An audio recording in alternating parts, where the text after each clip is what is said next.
What's going on, guys? Welcome back to another episode of KozMatt's Wrestling Recap. Let's get right into a pretty entertaining Monday Night Raw, just a few weeks away from SummerSlam. How you doing, Matthew? This is a great Raw, and I was honestly surprised with the way they opened up Raw. We are just a few weeks away from SummerSlam, and what a great way to open up Monday Night Raw with the Beast Brock Lesnar to entertain us and enhance his upcoming match with Roman Reigns for the undisputed WWE Universal Championship, right? Yeah, dude, he was fired up. Yeah. He's talking about his upcoming match, Paul Heyman then kind of interrupting, turning into a long exchange of lines and insults. And Theory made an appearance, taunting Brock Lesnar with the briefcase before Otis and actually Chad Gable come out and try to attack Lesnar, but Lesnar put Otis to a table with an F5 and then just beat the hell out of Chad Gable. So it went on a bit longer than it needed to, but you know what? It was entertaining and I liked it. Yeah, man, what a segment to open up Monday Night Raw with the Beast looking strong, and I cannot wait for this match at SummerSlam. I think Brock might take the title. That's a hot take for you right there. I think so. I don't know if we're going to see Theory cash in or if we're going to see him cash in at Clash at the Castle. Not really sure what they're planning on doing, but I feel like SummerSlam is the way to go. But the first match of the night, Rey Mysterio taking on Judgment Day, Finn Balor. They were exchanging some words before this match started. Kind of throwing some shade at Rey Mysterio, Damian Priest telling Dominic to join the Judgment Day. You know what? I think we're going to see Dominic join pretty soon, but this is what happened. This was a good match. The crowd was hot for this. Rey Mysterio and Balor, just a great exchange, but there were times when it felt like they kind of slowed down more than needed, but we did have multiple commercial breaks throughout this match. Finn Balor actually scored a clean win over Rey Mysterio with a coup de grace. So Dominic went to go grab his father after the match. But it's kind of like the Judgment Day. Finn Balor and Damian Priest kind of haunted over him and stared over him and saying, like, join us, as he went to go grab his father's remains in the ring. So I don't know if we're going to see a turn by Dominic Mysterio onto his father. I mean, we've been talking about this for months now. I really think that this is the perfect time heading into SummerSlam. They're probably going to have a tag team match, the Mysterios versus the Judgment Day, and I could see Dom turning for sure. Yep, for sure.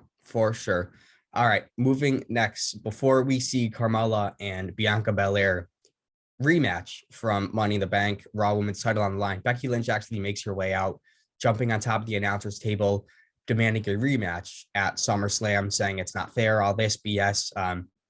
Belair versus Carmella. This actually was a good match. I think Carmella really showed her worth.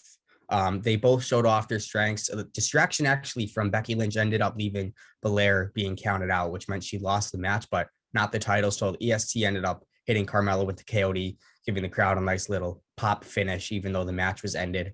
But Carmella, man, she was all in this match. Corey Graves was all about it, trying to hug her after the match and all that. But you know what? She's still the Raw Women's Champion. I think we're going to see a triple threat match come Money in the Bank. Yeah, dude. Come SummerSlam. Yeah, dude, I would love to see that. Props to Carmella. I don't usually count out victories. It kind of diminishes it. But I think that this was a perfect way to end this match. All the competitors looking strong, and I would be definitely here for a triple threat match for that Raw Women's Championship at SummerSlam. Of course. Absolutely. Moving forward, Miz and Ciampa. Ciampa was the guest for Miz TV this week, kind of not letting Ciampa say much. It was kind of the Miz talking mostly about everything, then bringing up Logan Paul about him coming for the Miz at SummerSlam before AJ Styles comes out to send both men kind of running out from the ring. So it was supposed to be a 2-on-1 handicap match, Champion Miz versus AJ Styles. But Ezekiel actually comes out, ending up becoming AJ Styles' tag team partner. So this was interesting. I think it was a good match. Speak, man. Woo! Yeah, everyone looked good, but there was nothing really memorable about it. The DQ finish right after a countout is kind of going to rub some people the wrong way, but Styles and Zeke win by disqualification countout.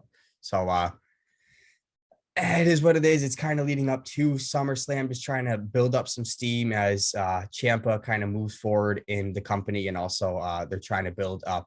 Also, Ezekiel, AJ Styles, he's kind of in the dust right now, so they're just trying to figure out what to do with him, I think. Yeah, doesn't Ciampa know that you can't trust the Miz? Whenever Miz teams with somebody, he always turns on him. I mean, I think this is setting up a match for Logan Paul with another tag team partner against Miz and Ciampa, but we'll just have to wait and see. Even what I found interesting, the heels were dominating most of this match, but the match ends, like I said, with the DQ, but it was after Ciampa refused to stop attacking AJ Styles while the Miz was the legal competitor. But you know what? Ciampa, he's just on a mission. He's down to take anybody out. So, you know what? I'm happy the way it ended. It is what it is. Moving from that disqualification match, we see tag team action: Alexa Bliss and Asuka versus Doudrop and Nikki ASH. Don't worry, Mike Rome did not forget. He did not forget to tell everybody she's an almost superhero. Short and simple match. Nothing looking bad, but it didn't give us a lot to, you know, kind of look forward to. Alexa Bliss and Asuka, a nice CDT from Alexa Bliss to get the win. It is what it is. Not really digging it that much. I don't know what they're doing with Alexa Bliss and this Lily character, but it's just kind of filler, I think. Yeah, man, I think she deserves a title. I was seeing something on TikTok, I think it was. It's been like something like 1,400 days since she's held the title. Yep. And are we even going to talk about the women's tag team championships? Or those things in the dust? Like, we were supposed to have a tournament. I don't know what's going on with those things. I don't even know what's going on with the women's tag team titles. I totally forgot they were a thing, to be honest with you. Yeah.